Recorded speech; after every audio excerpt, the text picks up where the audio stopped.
Okay, Richard. With all the movements going on, whether or not it's the F movement and or it's the pill movement or go or this or that or whatever, who do you think actually is most affected, either good or bad, in this sort of movement and all these shifting pieces? Let's get down to the nitty gritty. The thing is, who does this affect more, men or women? That's why it comes down to the bottom line. Are men being affected more or women being affected more? And we're talking about North America, Western first world. Well, I mean, if you just take a look at the statistics coming out of Tinder, I mean, the women are just totally getting screwed with this, and 100%. It's just there's a whole bunch of factors to it. But I mean, you look at it, just the numbers alone, right? According to this, Tinder currently has 80 million users, and they're saying that 75% of the users are male. So I mean, that gives you basically 60 million users. Now, the interesting stat at the bottom here says 52% of the men only get one match a day, and 13% get less than one match every week. So so you're basically removing 65% of the men out of the matches. I mean, that's what the software's doing. It's just not matching these guys, right? They're just totally eliminating them. So, these people are literally invisible. 42.25 million men are like literally invisible. Okay, so all of a sudden now you have 20 million women looking at basically 17.75 men, and then basically paring it down from that. That's even before you even start doing any likes and whatnot. They're just not even matching, right? And then you go to this other sort of a statistic here, and they comment that 78% of the women are competing for the top 20% of the men. So basically it's the same 20 million women basically looking at a very, very small subset of the the men that they get there. And so when they broke it down and did the study, they found out that if you're an average man of attractiveness, you'll be liked, and only liked. They're not even like match or sex.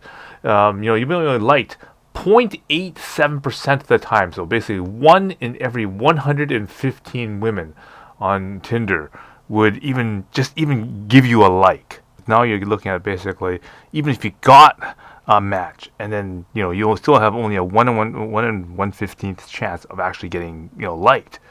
So basically, you got 20 million women chasing after like 152K worth of men, which is just incredibly skewed. And this is why you're gonna basically really miss out on half the other users that are actually on the platform. They'll just never ever get seen. Like, that's why they're literally invisible. So what do these women do? So the rhetorical question is, what do these women do in the normal times when they're not going after those men? Well, in the most cases when they can't get the men, they're basically, it's promiscuity. So the elephant in the room is, when we're looking at these problems that are developing, where did they stem from? Well, if you look at the movement in terms of people that are traditional conservatives and the ones that are getting in on this issue, because they want to preserve the status quo, it stemmed from the fact that there was the 19th Amendment in the United States when the women got the vote, and then the sexual revolution in the late 60s, early 70s, with the advent of contraception and all kinds of contraception. I think if you look at some of these shows and people that talk about this stuff and have done studies, there's 40 different types of contraception available to women. 40. So the question is, how do you counteract what has become this elephant in the room that's become sort of like this H.P. Lovecraft Cthulhian monster, this Leviathan? The simple solution is, don't let women vote, which you're not going to have happen in social democratic societies and countries with progressivism, or, even though it's created by science, create laws where the use of contraception is not available or not. What it has led to is promiscuity without consequences. Well, absolutely. No consequences, no accountability, and that's just a really bad formula. Well, marriage laws, exactly. And the repercussions are, with the state of relationship and marriage laws, they're extremely biased and skewed for women. 100%. And so if you want to look at the root cause, what has led to these things develop as a culture, modern feminism. modern women logic. We're seeing the advent of a modern matriarchy. Militant feminism evolved to a point with modern assertion of women's rights. And that's not necessarily a bad thing, but there's a responsibility that goes along with it too. So, do we see that going to a positive evolutionary aspect, progressivism that is going to be beneficial to the society? Or do we have to question that the breakdown of families, broken homes, things like broken marriages, single mothers, single parents, well, the breakdown of the nuclear family, essentially. Correct. Yes. Is that a good or bad thing? Kids become very expensive conversation pieces. Adults aren't stupid, they have fewer. And it changes the demographic structure. Here's ours. Got to go through the generations so you understand what's happening both from a financial and a labor point of view. We have to start with the baby boomers. Largest generation we have ever had. The problem with the boomers, well, one of the problems with the boomers, is that they're retiring. They have dominated our financial and our workforce for decades. When they entered the market back in the 1960s, they supersaturated, they kept labor costs low until now. But now they're retiring, and they're taking all of their investments with them. On average, the American boomer retires in the fourth quarter of this year. We know they're liquidating their investments because they've been doing it for a couple of years already. We hit the tipping point in the fourth quarter. We know that between the first quarter of last year and the last quarter of next year, that the cost of capital has to go up by at least a factor of 4 simply from them removing their money from the markets. That was always unavoidable. We've known this is coming since the 60s. We're finally here. Are you ready? No one is. Gen X, this is my generation. Until recently, we were the smallest generation. Now, when we look at the boomers, we just, ugh. I think the thing about the boomers that disgusts us the most is how they treat their families. Because remember, when the boomers entered the market in the 60s and 70s and 80s, there were so many of them, they pushed down the cost of capital. And that forced a lot of boomers to make the second spouse enter the market as well, to make ends meet. But that supersaturated even more and pushed down the cost of labor even more. That's the primary reason why the boomers have had the highest divorce rate in American history, that financial pressure on the family unit. Xers look at this and say, not us. For us, our time is at least as important as our money. And we have a much higher proportion of single income earning families, and which means that we have a far lower divorce rate because of it. Now, that hasn't worked for us very well until recently, because we had 1 billion boomers out there and 1.4 Xers. So we were the perennial intern generation. We had the slowest recompense generation of any American generation, because we're competing with this massive swath, and we were the low man on the totem pole.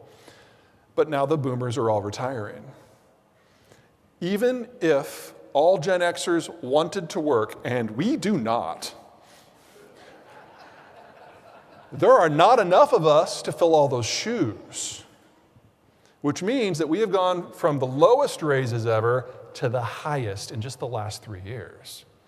And it's going to last for at least another decade. It's going to get better every year. Gen Xers, your time has come, and the rest of you can suck it. Zoomers, these are my generation's kids. They are not millennials. No. Now, millennials accurately are believed to be good at managerial skills, good at people skills. They're collaborative, they're social, they're cooperative. These are all very positive traits that is absolutely backed up in the data. That is not Zoomers. The millennials were raised by the boomers to be told they were special, and we don't keep track of the score at the soccer game. You can be whatever you want, you can live in the basement as long as you want. No, Gen X did not raise our kids that way. You can't trust anyone. You have to be better. Not better than the millennials, better than everyone. You can rely on no one. They're overachievers. But they're also antisocial because they're like, you turn 18, you're out of my house. We're going to keep track of the score of the soccer game. We're going to put it in a little book. We're going to read it to you at night. They're pathologically neurotic. They're the most medicated generation we've ever had. They have the highest suicide rate we've ever had. They're antisocial. People talk about the millennials being damaged by COVID because they couldn't be social. For the Zoomers, it was the best 2 years of their life. No one expected them to leave their room. They loved it. Now, if you want to hire coders who can work remote, this is brilliant. You got a generation to choose from. If you want them to actually show up and speak with you or work in a group, oh my God, no. So not only are they the smallest generation we've ever had, they are the most focused on a very specific niche in the economy for their labor force. So whatever labor problems you think you're having, if it requires them being outside or in an office, you aren't going to find many Zoomers at all for the next 20 years. Now, of course, then there's the millennials. Now, we've talked about some of the positive traits. Let's talk about some of the negative, just to be fair. Lazy, entitled, show up to work at 11:30 on Tuesdays. It's all true. That's also backed up in the data. Totally true. For half of them. The other half have always done everything we wrong word, demanded. They graduated from college a semester early. They didn't go to Europe for 11 years to find themselves. They went straight into the workforce. And because of it, they got screwed. When the financial crisis hit in 2008, they were the last people in, and so they were the first people kicked out. Whether it's because they did everything right or everything wrong, the average millennial lost 3 to 5 years of work experience in their 20s. They will never get that back. They will always be behind. They are the least skilled generation for their age that we have ever had. Now, there's a lot of them, and that's great. But because of that skill deficit, we now have 4 layers to our labor shortage. The boomers are gone. The Xers are insufficient in numbers, even if they wanted to fully participate. The millennials are low-skilled for their class, and the Zoomers have boxed themselves in. If there is hope for getting back to where we were in 2019, it still lies with millennials, but not directly. It lies with their kids. A large generation generates a large generation.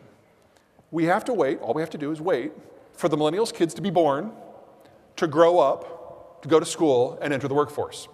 Which means the environment that we're in right now, where we have a shortage of 400,000 workers, is going to increase each and every year until 2032, where it will peak at 900,000. And the millennials' kids will finally enter the market in 2045. That's all we have to do is wait till 2045.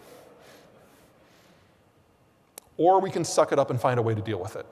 And so basically, if we're relying our future with the kids of the millennials and how we raise them, and hopefully then, of course, the Zoomers, as antisocial as they are, to have kids and that stuff to promote them to grow up properly, we are going to be facing a population decrease. It's probably unlikely that we're going to be able to maintain the 2.1 kids per woman ratio in order to maintain the population. So again, situations to correct our labor force and to essentially grow our economy is going to decrease.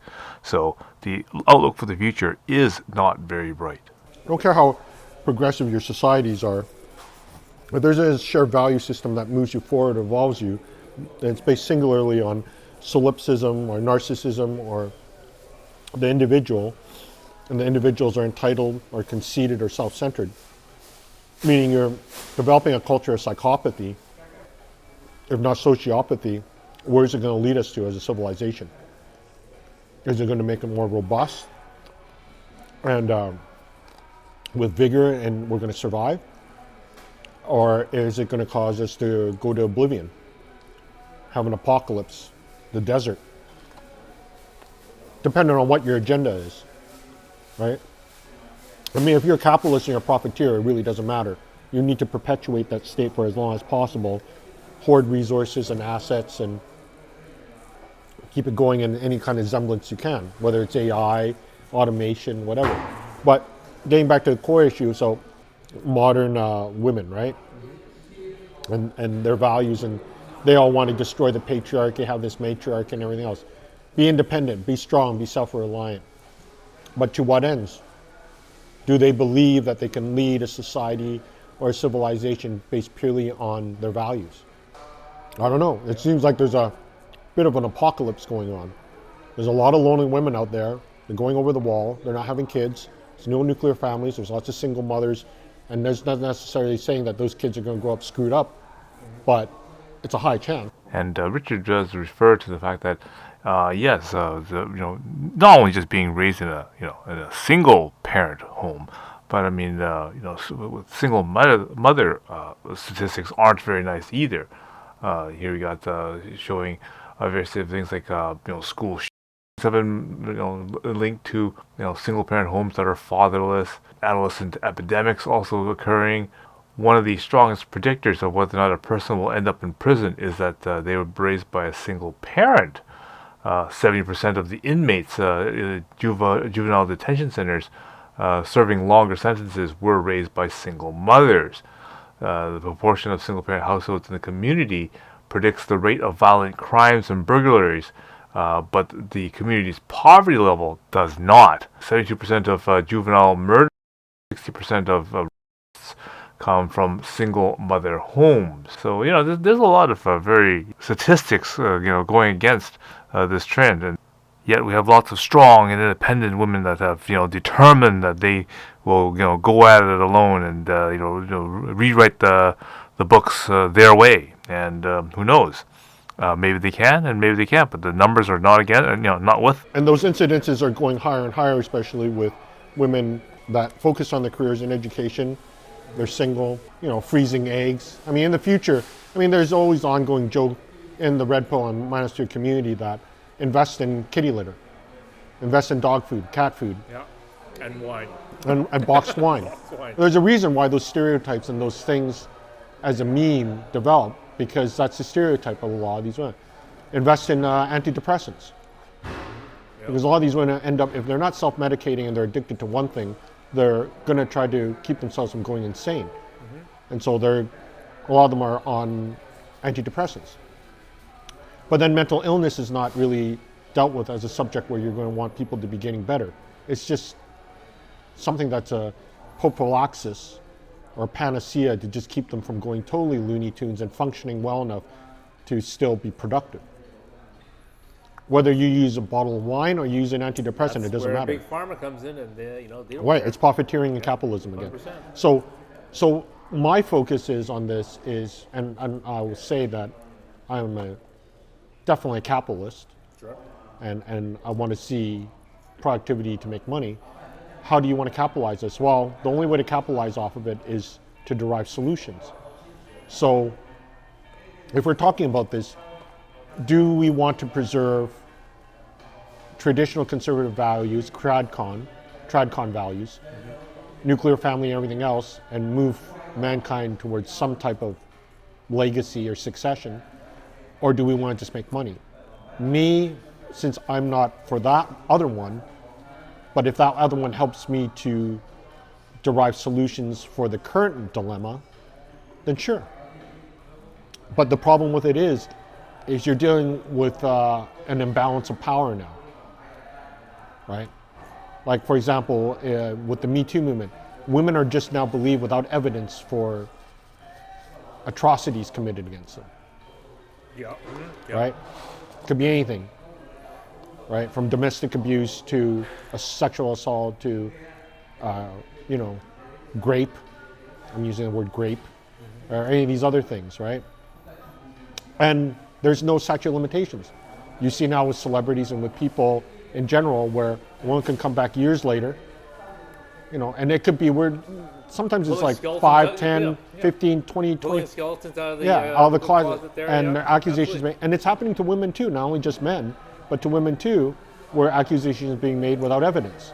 And it's based purely, supposedly, on the alleged credibility, integrity of the witness or the victim. But there's no media. Well, it's court of public opinion. Exactly, yeah. So my view of it is what kind of solutions can we derive to solve these things from escalating or getting worse? Personally, no, we're not holding people accountable, right? And there's too many people that have an easy way out to be able to say or do whatever they want. And I'm not saying that there's not victims out there. I'm not saying that there isn't people out there that got affected, but it's all for a specific agenda. Like I think we may have mentioned before, like Gloria Allred, this lawyer that represents all these women for these famous cases of Me Too, sexual abuse, victimization, what have you. But she makes a lot of money. And the more high profile the case is, the better money she makes. And this woman's no idiot. She knows how to use a lot of those laws in her favor or for her client's favor. So if we're looking at it from the standpoint of red pill community manosphere, what solutions can we derive, right? And I don't mean solutions just for men, but to move us forward. What kind of solutions can we derive? Doing it for like how many For hundreds? millennia. That's why I used the word millennia. We've been doing it for over. I'm going to take a whisk and then come back. There we go. We're closing. It's only 10 o'clock. Jeez, they closed that early.